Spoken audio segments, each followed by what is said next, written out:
Happening now, Congressman Tom Reed touts the value of early voting in a visit to the Chautauqua Mall this morning. Plus, the district attorney candidates are trading barbs during a radio debate. Well, the radar has broken out with a case of some rain and snow showers that'll continue through the afternoon, but a better chance of snow over the second half of the weekend. I've got the details next. The news at noon starts right now. Live and on demand, this is WNY News Now.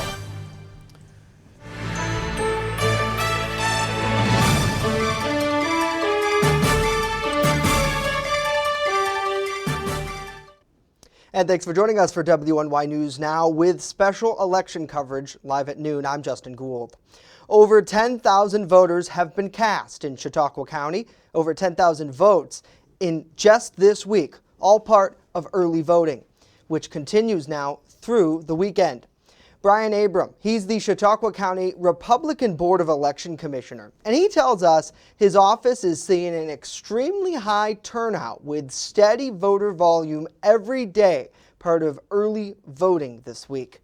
He says there is an equal amount of people voting between the North County site at the Dunkirk Fairgrounds and the South County site at the Chautauqua Mall. Voters can also vote early at the Board of Elections offices in Mayville. Now, originally, the local Board of Elections projected around 70% of those registered to vote to cast their ballots this election. However, with this increase in early voting just this week, Abrams says realistically around 75% of voters are likely to turn out. Election day is going to be busy. It's hard to project, but I think a lot of people like the tradition of going on Election day and seeing the same people at the same place and doing their traditional thing, and then they're creatures of habit. Voters like us, like everybody, they like the consistent way of voting, so I expect a lot of people to default to Election day voting. Now, as for absentee ballots, Abrams says his office has received around 9,000 of those ballots. Absentee ballots must be postmarked to the election office on or before Election Day, dropped off at any voting site or the Board of Elections offices in Mayville. Now, early voting and Election Day totals will be tallied and reported after 9 o'clock on election night, with absentee ballots counted 7 days after the election and added to the night data. Now, viewers can watch live special election coverage all day Tuesday here on WNYNewsNow.com and on our mobile app or on Facebook Live. Download the WNY News Now mobile app now and subscribe to push notification updates for the latest results. Congressman Tom Reed, during a morning visit to Chautauqua County to tour an early voting site in Lakewood, took umbrage with the intimidation that he saw in Ithaca this week. Reed says there's a high enthusiasm for voters this year, but says that he was against protesters who were burning flags in Ithaca and cursing at him. He thanked poll workers during his stop to the early voting site and encouraged people to vote to ensure their voices are heard. That's how we settle our differences in America, is at the ballot box. We were on the other side of the district yesterday in the city of Ithaca, and I will tell you, there was acts of intimidation, there was acts of screaming and yelling and using vulgarity and just intimidation. And the mayor actually locked the door when I was trying to meet with him of Ithaca to just discuss how we could come together to send a message of unity and to stop this intimidation of free speech. Reed says voter turnout could be unprecedented, and he knows that people do have some concerns about early voting, but says that the process, at least here in Chautauqua County, seems to be going smoothly, and he's very confident in the system. He notes high enthusiasm for President Trump and high enthusiasm against the president on both sides, which likely contributed to the turnout we've seen this week. Well, the two men who want to spend the next 4 years as Chautauqua County's district attorney traded barbs in a somewhat contentious debate this morning on WDOE radio in Dunkirk. District Attorney Patrick Swanson defended his tenure as DA, while challenger Jason Schmidt cited Swanson's prosecution rates. Swanson says his office does more with less than any DA in the state, while Schmidt asserts Swanson doesn't work with victims or get enough prosecutors to satisfy the public. There's just so many, it's hard to list. You know, when there's a child homicide case that's brought to trial and there's a not guilty verdict, not after days of deliberation, not after hours of deliberation, but after 25 minutes, that's a problem. It's unacceptable. When there's an admitted child rapist who is facing more than 20 years in prison and cuts a deal and is let out of jail after only several months because the district attorney failed to turn over a medical report, that's a problem. It's unacceptable to me and my family. Now, Swanson says bail reform has ignored police and local judges, and a better balance could have been found there. There are a lot of people out there that will tell you there needed to be some movement with bail, and quite frankly, I think they could have found a nice balance. But the problem was, I think Albany disregarded all the stakeholders that are involved with the criminal justice system, including chiefs of police, the police organizations, and the District Attorneys Association. The biggest problem I see with the bail is they've stripped the discretion away from judges. The judges that we have in this county, or magistrates, we have a good number of them. We have 31 local jurisdictions, and they're elected by their local folks to find some justice in their towns or villages or cities. Schmidt questioned Swanson's numbers, saying he finds it interesting that Swanson thinks his prosecution rate is good. Schmidt says the numbers have been declining throughout Swanson's tenure.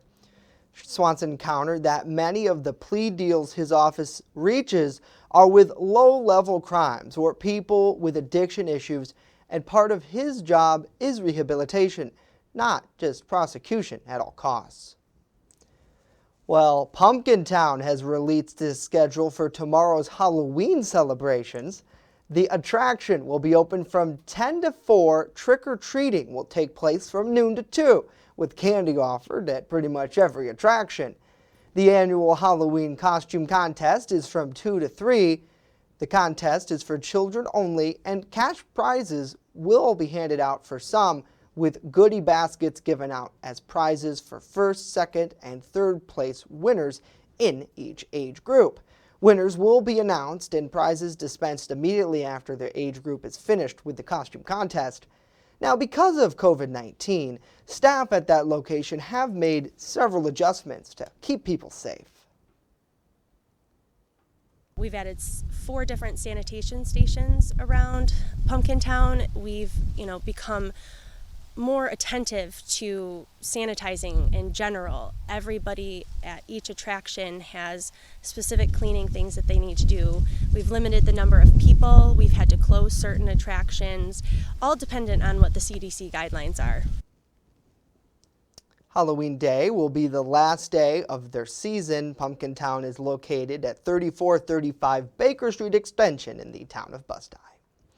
Well, we thank you all so much for joining us here for WNY News Now on the eve of Halloween. Hopefully everyone is gearing up for it. I'm excited myself for a little break from all that has been happening. Let's check in with the comments, and good to see George, Monica, Sarah, Patricia, Linda, Pam, Charlie, Dave, and Amy. Happy Friday to all of you. Thanks so much for tuning in here today. Let us know what you think about these stories and more in the comments section down below.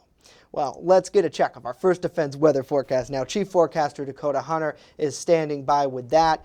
And Dakota, just a little bit earlier this morning, I stepped out of the newsroom and I saw some frozen precipitation falling from the sky. Nothing that stuck, but still, it reminded me, Old Man Winter's coming. Yeah, Old Man Winter is coming. And another sign that Halloween is coming, Justin looks like a pumpkin today, because he's got his orange shirt on, so he looks like a pumpkin.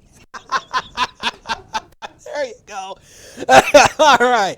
This is a live look coming from the Hollymont Ski Resort in Ellicottville. Now, we were watching this camera in the Weather Center earlier this morning because we had seen some white flakes falling on this camera. Right now, you can see that right now. Temperature kind of steady around 32, 33 degrees out there in Cat County right now. And as we take a look at the radar, we zoomed it into Ellicottville. Even though the radar doesn't kind of show it, there has been some pockets of white flakes falling from time to time. And again, as we told you, this was all in association with the remnants of Zeta that moved to our south and east, and cold air that has filtered in from the north and west. So the colder air obviously has won, and you can see some of that snow that's basically across the Niagara Peninsula and it's ultimately going to be moving through. So there's still going to be a few chances for some light snow showers or rain showers, especially through the afternoon. 35 here in town, 37 in Mayville, also in Fredonia, 39 by the lake, in Dunkirk, 38 in Harbor Creek, 41 over in Erie, 36 Randolph, 32 at freezing in Olean. So temperatures really are not going to budge too much more than where they are right now as a noon hour. So yeah, it's going to be a rather cold day out there. We did make it to 43 yesterday.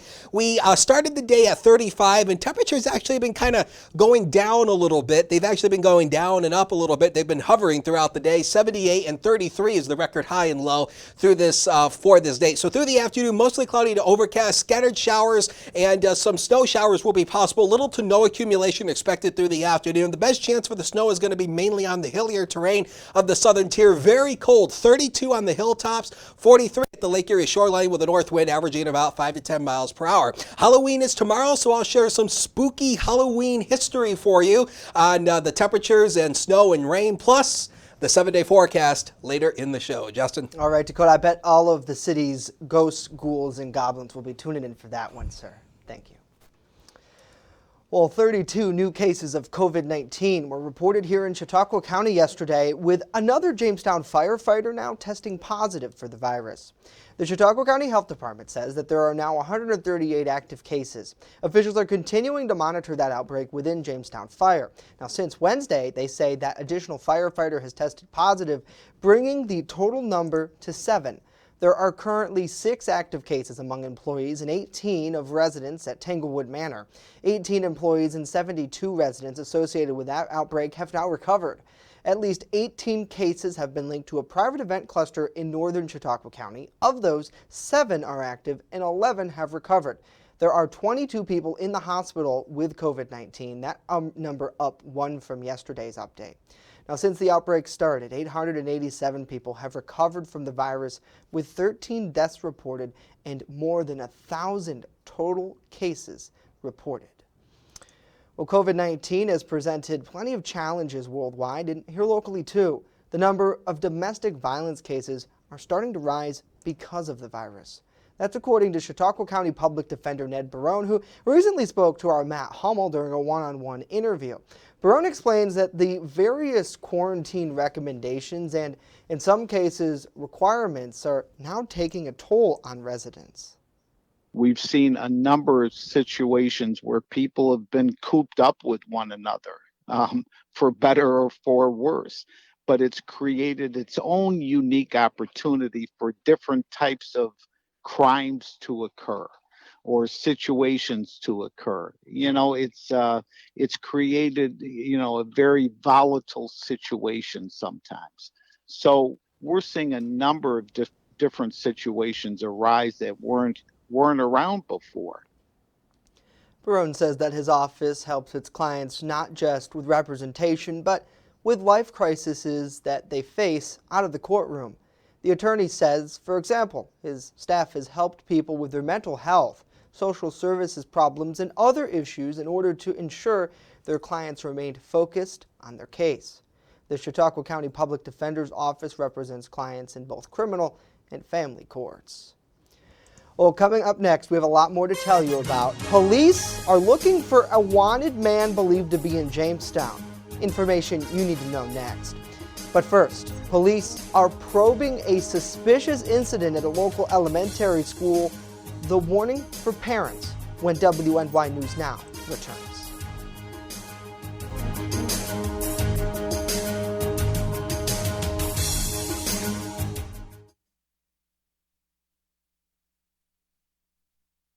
You're watching WNY News Now, your source for breaking news.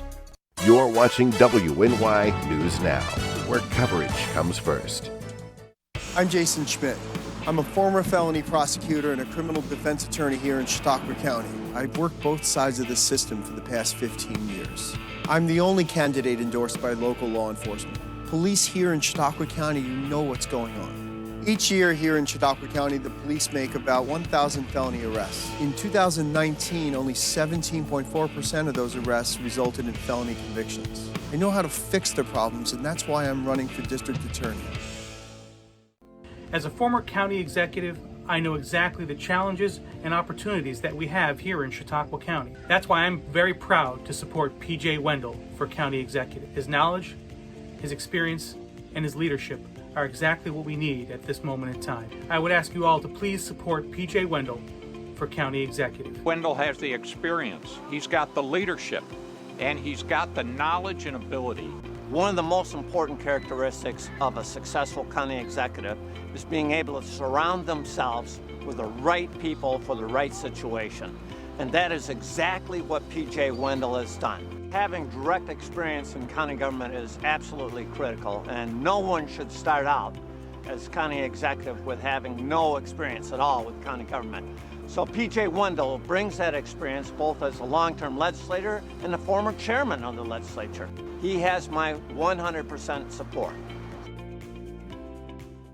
For the past 9 years, I've been a prosecutor right here in Chautauqua County, fighting to keep this community safe. My family lives here with me in Fredonia, and I grew up in Sherman, New York. Fighting to make sure that these communities stay safe is so very important to me. We have the highest caseload of any county in this state, and as your district attorney, I'm dedicated to making sure that each case gets handled the right way for not only the victims, but for the people that live in this county. I'm fully invested in this community, and I'm fully invested in this community's future. Vote Patrick Swanson for Chautauqua County District Attorney.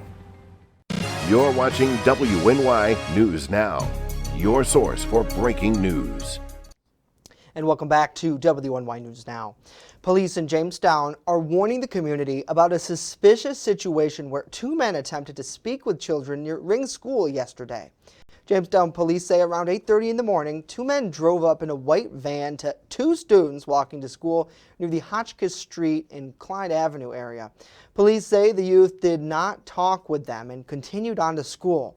At this time, police say it's unknown what their true intentions were. Officers are checking surveillance video in that area to see if they can spot the two men or the van.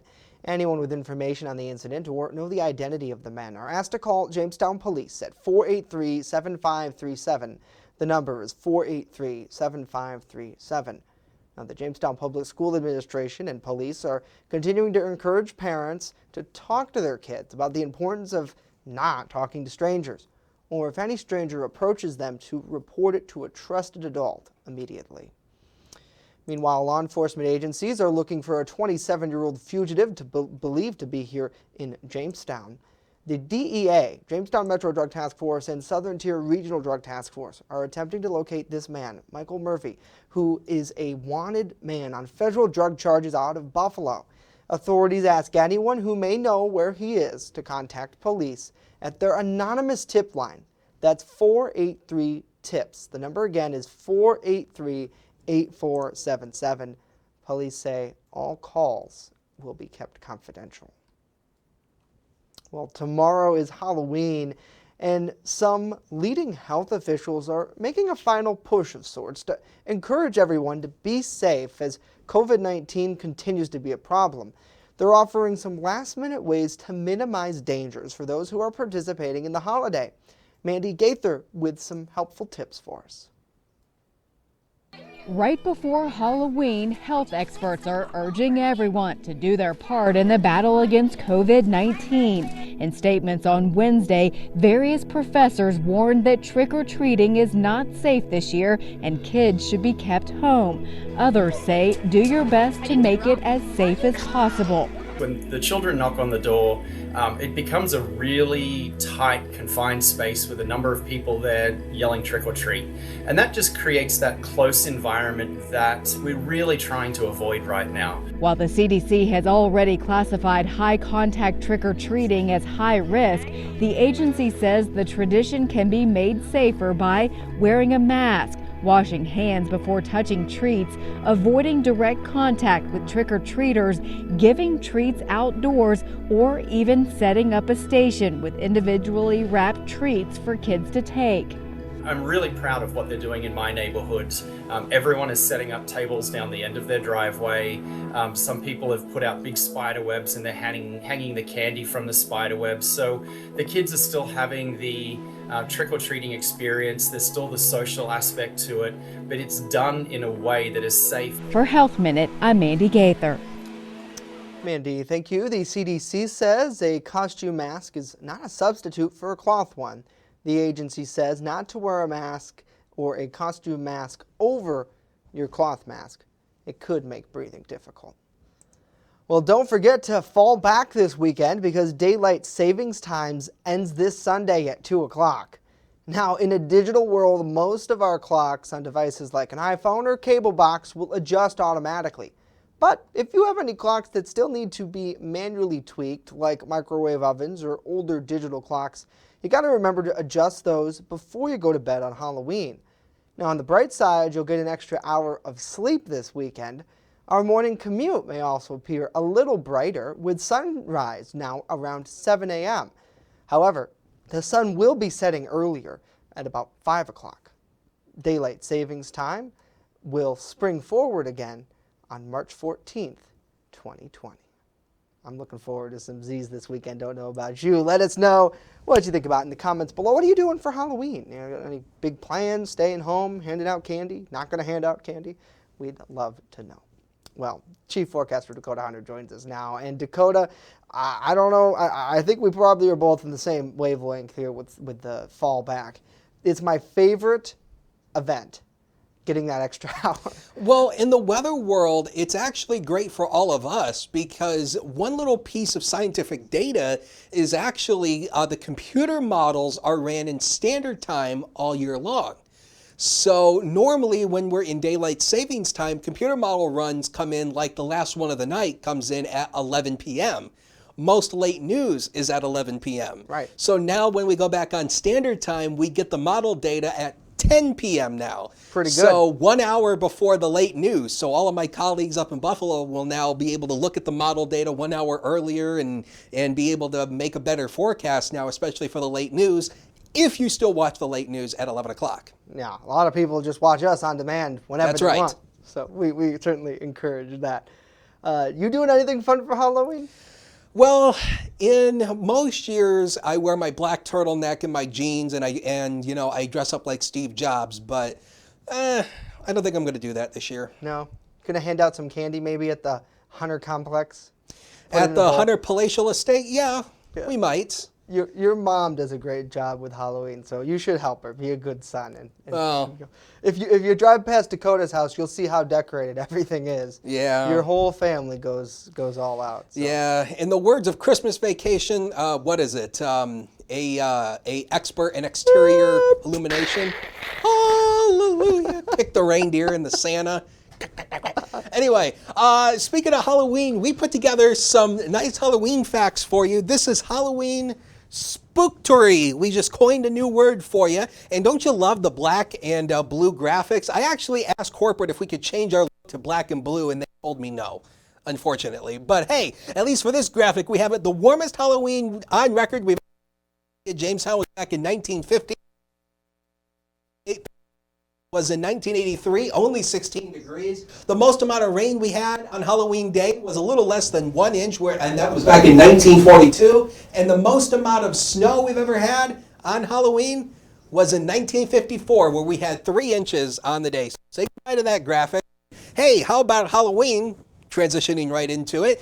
For the trick-or-treating, if you are going to do trick-or-treating this year, if your town permits, and if you are going to do it, it's actually looking good. Around 40 degrees right around trick-or-treating time, mainly clear with a south wind averaging about 5 to 10 miles per hour. Not a whole lot of change in that forecast over the past couple of days. So the weather breakdown for you, rain and snow mixture for some through the afternoon today. That's going to continue through the day. We dry out, especially for Halloween. Tomorrow is looking great through the day, and especially tomorrow night, as I just told you. But we get some more rain and snow again Sunday and Monday. Again, some of it could accumulate.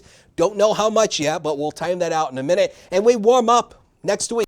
You know it, we get close to 60 degrees once again by the time we go through the middle of next week. 35 as a noon hour right now. This temperature has been budging up and down. We've been at 32, 33, 35, then down again. So we'll see where we end up through the day. North wind at 6, and it feels more like 30 degrees outside once you step outside when you combine the air temperature and the wind together. So let's take a look at the radar, and it's actually showing mostly all rain right now. But again, the precip typing, the overall algorithms that the radar uses sometimes can fool you a little bit. So there might be a few little wet snowflakes in this, especially from time to time. The satellite and radar composite basically just shows you the socked-in cloud cover. We're on the heels of that storm system that moved out. And look at all the snow that's up here in parts of New England. There's snow falling in Boston. Actually, I just seen on the face bag that they actually had to suspend practice at the Patriots complex because of the snow that was falling. They moved them all indoors. So obviously all the reports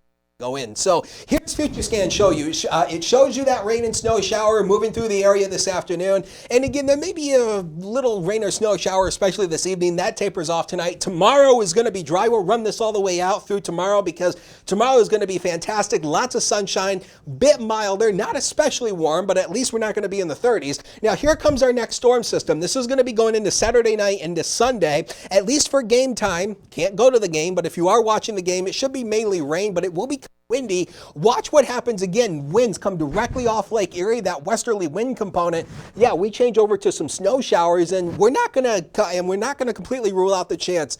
Maybe some lake effect flakes, especially on Monday. Something we'll keep an eye on. So zone forecast, the inland areas today, likely upper 70s will do it. Upper 30s will do it across much of the area today. Yeah, I know. You wish it was 70. You see, I looked at 37 and I set it as 70. Gosh, I wish it was 70. I know, That'd be great. I know. We're all ready for the weekend around here. Speaking of the weekend, the next 7 days of your life are coming up on the screen, brought to you by 42 Degrees and Sunny. 47 tomorrow, great Halloween day, lots of sunshine. 45 on Sunday, should be mainly rain. Monday, get a chance for rain and snow showers, back down to 35. And 43 on Tuesday, few rain and snow showers, should be mainly dry. And here we go, warming up to almost near 60 by next Thursday. Yeah, we'll take a break. Be right back.